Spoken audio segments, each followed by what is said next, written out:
ایک آیت 22واں پارہ ہے، اللہ ارشاد فرماتا ہے الذین یؤذون اللہ ورسولہ لعنہم اللہ فی الدنیا والآخرہ، وہ لوگ جو میرے نبی کو اللہ اور اس کے رسول کو تکلیف پہنچاتے ہیں، لعنہم اللہ فی الدنیا والآخرہ، ان کے لیے دنیا اور آخرت میں اللہ کی لعنت ہے، وَأَعَدَّ لَهُمْ عَذَابًا مُحِينًا، اور اللہ تبارک و تعالیٰ نے ان کے لیے دردناک عذاب تیار کر کے رکھا ہے۔ اور جو دوسری آیت جس کے تعلق سے گفتگو ہونی ہے، چوتھا پارہ ہے، پروردگار عالم ارشاد فرماتا ہے وَمَا مُحَمَّدٌ إِلَّا رَسُولٌ قَدْ خَلَتْ مِن قَبْلِهِ الرُّسُلُ أَفَإِن مَاتَ أَوْ قُتِلَ انقلبتم عَلَىٰ أَعْقَابِكُمْ وَمَن يَنقلب عَلَىٰ عَقِبَيْهِ فَلَن يَضُرَّ اللَّهَ شَيْئًا وَسَيَجْزِي اللَّهُ الشَّاكِرِينَ، جس کا مطلب یہ ہوتا ہے کہ محمد نہیں ہے مگر ایک رسول، وَمَا مُحَمَّدٌ إِلَّا رَسُولٌ، یعنی محمد صرف ایک رسول ہے، قد خلت من قبلہ الرسل، ان سے پہلے بھی بہت رسول آئے اور وہ چلے گئے۔ اس خاکدان گیتی سے ظاہری اعتبار سے پردہ فرما گئے۔ یہ آیت مبارکہ ہمیں کیا بتا رہی ہے؟ آگے سنیں، قد خلت من قبلہ الرسل افإن مات او قتل انقلبتم علی اعقابکم، تو اگر رسول آئیں وہ انتقال کر جائیں یا انہیں شہید کر دیا جائے، ومن ينقلب علی عقبیہ، تو کیا تم الٹے پاؤں پلٹ جاؤ گے؟ آیت ہمیں یہ بتا رہی ہے کہ جب میرے نبی کریم اس خاکدان گیتی پہ جلوہ افروز تھے اور پروردگار عالم کی وحدانیت کا اعلان کر رہے تھے اور پوری دنیا کو یہ بتا رہے تھے اے لوگو تم جس کی عبادت کر رہے ہو یہ عبادت کا مستحق نہیں ہے، عبادت کا مستحق پروردگار عالم ہے، جنہیں اللہ نے توفیق دی میرے نبی کی بات مان کر کے اللہ کا کلمہ میرے نبی کے دست مبارک پر پڑھ کر کے اسلام میں داخل ہو رہے تھے۔ آخر کار نبی کریم صلی اللہ تعالی علیہ وسلم کا جب آخری وقت آیا اور آقا کریم ظاہری اعتبار سے وصال فرما گئے، پردہ فرما گئے، تب منافق جو ہمارے نبی کریم کے گرد و نواح میں رہا کرتے تھے، صحابہ کرام میں در رہا کرتے تھے، منافق کے معنی ہی یہی ہوتا ہے کہ ادھر کی بات ادھر لگائے، ادھر کی بات ادھر لگائے، دونوں لوگوں میں مل کر کے رہے، نہ صحیح سے وہ مسلمان ہوتا ہے نہ صحیح سے وہ کافر ہوتا ہے۔ اس لیے منافقین کے لیے قرآن نے کیا کہا ہے؟ ان المنافقین فی الدرک الاسفل، منافق لوگ جہنم کے سب سے نچلے طبقے میں رہیں گے۔ تو منافقین جب میرے نبی کا وصال ہو گیا، انتقال ہو گیا، آئے اب کون اللہ کی عبادت کرے گا، اب کون اللہ کے لیے نمازیں پڑھے گا، اب کون اللہ کو راضی کرنے کے لیے روزے رکھے گا، اب کون اللہ کی وحدانیت کا پرچم لہرائے گا۔ محمد الرسول اللہ وصال فرما گئے ہیں، اب دین یہی ختم ہو جائے گا۔ قرآن یہ بتا رہا ہے وَمَن يَنْقَلِبْ عَلَىٰ عَقِبَیْهِ، جو الٹے پاؤں پلٹ جائے گا، مطلب یہ کہ جب تک نبی تھے تب تک اسلام کا وہ گن گا رہا تھا، اسلام کا تذکرہ کر رہا تھا، اب نبی ظاہری اعتبار سے پردہ فرما گئے، اب وہ کیا کرے گا؟ اسلام کو چھوڑ دے گا۔ اگر وہ اسلام کو چھوڑ رہا ہے تو آیت کہہ رہی ہے وَمَن يَنْقَلِبْ عَلَىٰ عَقِبَیْهِ، جو الٹے پاؤں پلٹ جائے گا، یعنی پہلے کافر تھا پھر مسلمان ہوا، دوبارہ وہ کافر ہو جائے گا، فَلَن يَضُرَّ اللَّهَ شَيْئًا، اگر وہ مسلمان ہونے کے بعد کافر ہوتا ہے تو اللہ کو اس کا کوئی نقصان ہونے والا نہیں ہے۔ وَسَيَجْزِي اللَّهُ الشَّاكِرِينَ، اور جو لوگ صبر اور شکر کر کے دین میں قائم رہیں گے، اللہ کی وحدانیت کا پرچم لہراتے رہیں گے، انہی کے لیے عنقریب خوشخبری آنے والی ہے۔ ذرا محبت سے کہیں سبحان اللہ۔ ابھی میں نے جو ہے گفتگو شروع نہیں کی، ابھی صرف آیت ہی کے تعلق سے بتا رہا تھا کہ قرآن کی آیت کا مطلب کیا ہے۔ اللہ نے جو یہ آیت اتاری ہے وَمَا مُحَمَّدٌ إِلَّا رَسُولٌ قَدْ خَلَتْ مِن قَبْلِهِ الرُّسُلُ، یعنی محمد تو صرف ایک رسول ہیں، ان سے پہلے بہت رسول آئے چلے گئے، تو اگر رسول انتقال کر جائیں یا رسول کو شہید کر دیا جائے تو تم کیا دوبارہ پھر سے کافر ہو جاؤ گے؟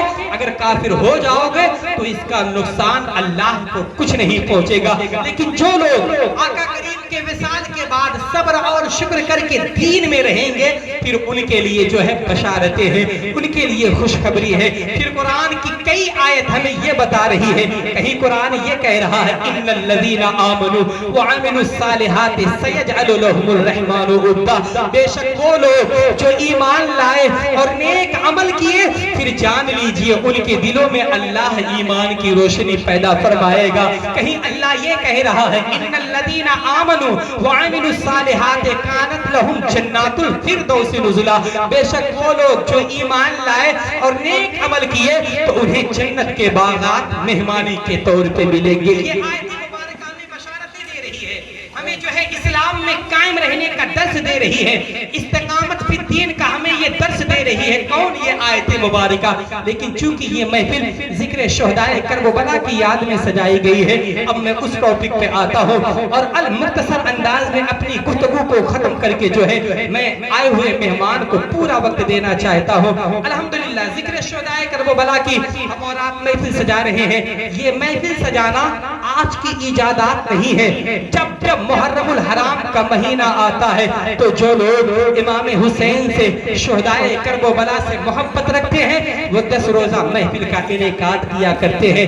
یہ سب سے بہترین طریقہ ہے شہدائے کربلا کی یاد کو اپنے دل میں بسانے کا اور ان کے فرامین پہ عمل کرنے کا یہ سب سے بہترین طریقہ ہوتا ہے.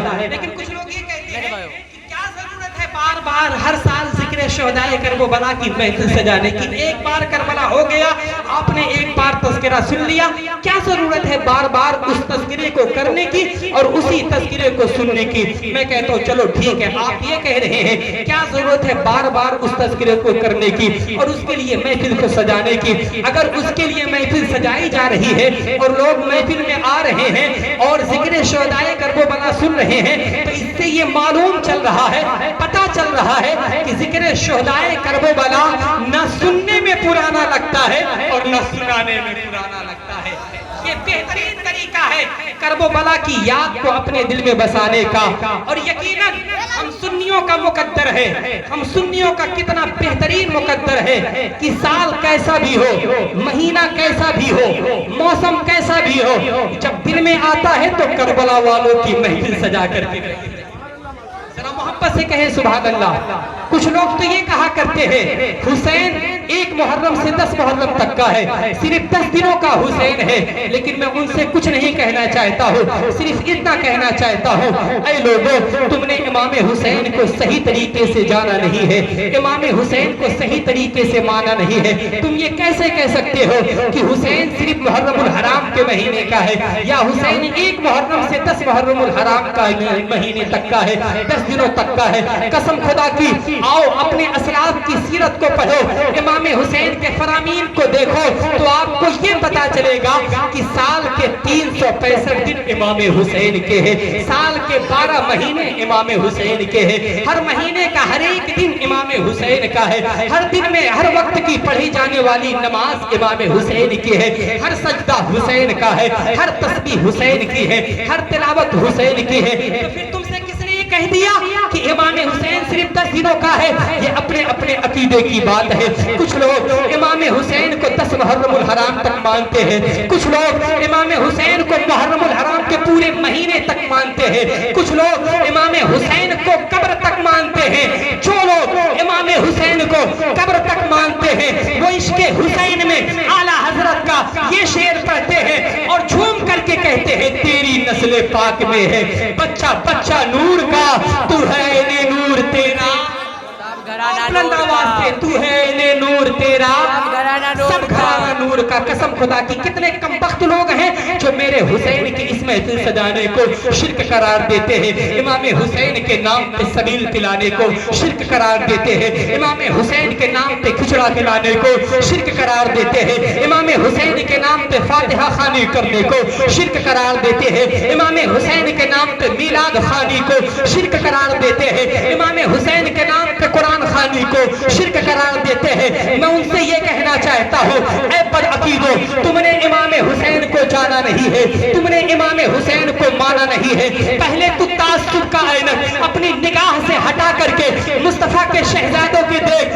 قسم خدا کی جب زمیندار کا بیٹا پیدا ہوتا ہے تو محلے والوں کو کھلایا جاتا ہے, جب ٹھیکیدار کا بیٹا پیدا ہوتا ہے تو پورے بستی والوں کو کھلایا جاتا ہے, جب بدھائیک کے گھر میں پیدا ہوتا ہے تو ضلع والوں کو کھلایا جاتا ہے. اب ذرا سوچ کر کے دیکھو کہ جب احمد مختار کے گھر میں بیٹا پیدا ہوتا تو میری نبی نے کتنا لٹایا ہوگا, کتنا لٹایا ہوگا. ارے میری نبی نے اتنا لٹایا کہ بریلی کے امام کو کہنا پڑا دینے کو منہ چاہیے، دینے والا ہے سچا، دینے والا ہے سچا۔ سب چمک والے اجلوں میں چمکا کیے، اندھے شیشوں میں چمکا، اندھے شیشوں میں چمکا۔ اتنی عظمتوں والا حسین ہمیں ملا ہے، اتنی عظمتوں والا نبی ہمیں ملا ہے، تو پھر کیوں نہ ہم اس نبی کا تذکرہ کریں، پھر کیوں نہ ہم اس کے نواسے کا تذکرہ کریں۔ قسم خدا کی لائی کے مبارکباد ہیں وہ لوگ جو اس محفل میں شرکت کی سعادتیں پیش کر رہے ہیں، اور جو اس کے اخراجات ہونے والے ہیں، اس میں جو لوگ بھی دے کر کے شرکت کریں گے، قسم خدا کی وہ لوگ مبارکباد کے قابل ہیں۔ میں کہتا ہوں میرے کہنے کی اور میرے شکریہ کرنے کی کوئی ضرورت نہیں ہے۔ جس امام حسین کی یاد میں آپ اپنے گھروں کو چھوڑ کر کے یہاں میلاد کی محفل میں، ذکر شہداء کربلا کی محفل میں بیٹھے ہیں نا، وہ حسین کربلا سے آپ کو دیکھ رہا ہے۔ جس کے نواسے کی محفل میں آپ آ کر کے بیٹھے ہیں، اس کا نانا مدینے سے آپ کو دیکھ رہا ہے۔ قسم خدا کی امام حسین کے بارے میں کیا بتایا جائے، بس اتنا جان لیجئے، اگر حسین کو اور حسن کو ایک ساتھ کھڑا کر دیا جائے تو مصطفیٰ کی تصویر سبحان اللہ، اتنا مشابہ تھے امام حسن و حسین میرے نبی سے کہ اگر ایک ساتھ کھڑا کر دیا جاتا تو کوئی یہ نہیں کہتا تھا کہ یہ مصطفیٰ کے نواسے کھڑے ہیں، بلکہ ہر ایک کے دل میں یہ آتا تھا ایسا لگ رہا ہے مصطفیٰ جان رحمت کھڑے ہیں، ایسا لگ رہا ہے انبیاء کا تاجدار کھڑا ہے۔ اتنا مشابہ میرے نبی کے امام حسن و حسین تھے۔ اب تعجب یہ ہو رہا ہوگا آپ کو، آپ کے دل میں یہ خیالات آ رہا ہوگا کہ امام حسین تو علی کی اولاد ہے، امام حسین تو حضرت فاطمہ کی اولاد ہے۔ ہمارے نبی کو اللہ نے 4 بیٹیاں دی تھی، 3 بیٹے دیے تھے، اور تینوں بیٹے بچپنے میں انتقال ہو گئے۔ جب ہمارے نبی کو کوئی بیٹا نہیں تو پھر کیسے امام حسین کو بیٹا کہا جا رہا ہے، امام حسن کو بیٹا کہا جا رہا ہے؟ اے لوگوں، یہ بات میں اپنی طرف سے بنا کر کے نہیں کہہ رہا ہوں، خود مصطفیٰ جان رحمت نے حدیث کی کتاب میں یہ کہا، ان اللہ جعل ذریۃ کل نبی فی صلبہ وجعل ذریتی فی صلب علی بن ابی طالب۔ میرے نبی نے یہ کہا تھا، اے لوگوں، اللہ تبارک و تعالیٰ نے ہر نبی کی اولاد کو ان کی پشت میں رکھا، ان کی صلب میں رکھا۔ یہ مجھ محمد کی خوبی ہے کہ جو علی اور فاطمہ کی اولاد ہوگا وہ میری اولاد ہوگا، مصطفیٰ جان رحمت کی اولاد ہوگا۔ یہ مصطفیٰ جان رحمت کی خصوصیت ہے کہ جو علی اور فاطمہ کا بیٹا ہوگا وہ مصطفیٰ جان رحمت کا بیٹا ہوگا۔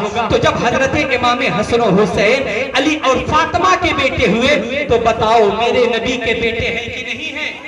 ذرا بلند آواز سے کہیے، میرے نبی کے بیٹے ہیں کہ نہیں ہیں؟ اب اگر آپ سے کوئی سوال کرے کہ نبی کے 3 شہزادے تھے، بچپنے میں انتقال ہو گئے، تو پھر حسین کو نبی کا بیٹا کیوں کہا جاتا ہے؟ تو یہ حدیث پڑھ کر کے بتا دینا کہ یہ میرے نبی کی خصوصیت ہے۔ اللہ تبارک و تعالیٰ نے خاص انعام میرے نبی کے اوپر رکھا کہ جو علی اور فاطمہ کی اولاد ہوگا وہ محمد عربی کی اولاد ہوگا۔ اب آئیے میں نے آیت مبارکہ پڑھی ہے آقا کریم صلی اللہ تعالی وسلم کے وفات کے تعلق سے، ان کے وصال کے تعلق سے تھوڑی سی مختصر تھوڑی سی گفتگو میں جو ہے اسی کے تعلق سے کروں گا۔ شاعر کیا کہتا ہے؟ مانگے شب بھر رب حبلی کی دعائیں مصطفیٰ، ہم کرے آرام تکلیفیں اٹھائے مصطفیٰ۔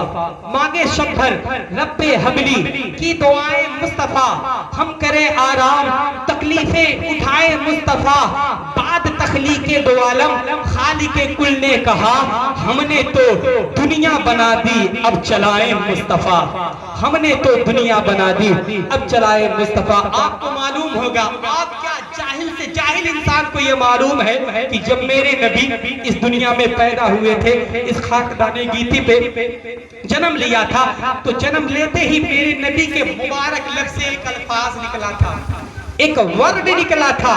جاہل سے جاہل انسان جانتا ہوگا کہ جو سب سے پہلا ورڈ میرے نبی کے مبارک لب سے، وہ لب جس لب کے بارے میں بریلی کے امام نے کہا ہے، پتلی پتلی گولے قدسی کی پتیاں، ان لبوں کی نزاکت پہ لاکھوں سلام۔ وہ لبہائے مبارک مصطفیٰ کے ہل رہے تھے، اور حضرت آمینہ نے اپنے کان مبارک کو لگا کر کے مصطفیٰ جان رحمت کی بات کو سنا تھا۔ تو آقا کیا کہہ رہے تھے؟ کیا کہہ رہے تھے؟ سب کو معلوم ہے کیا کہہ رہے تھے میرے نبی؟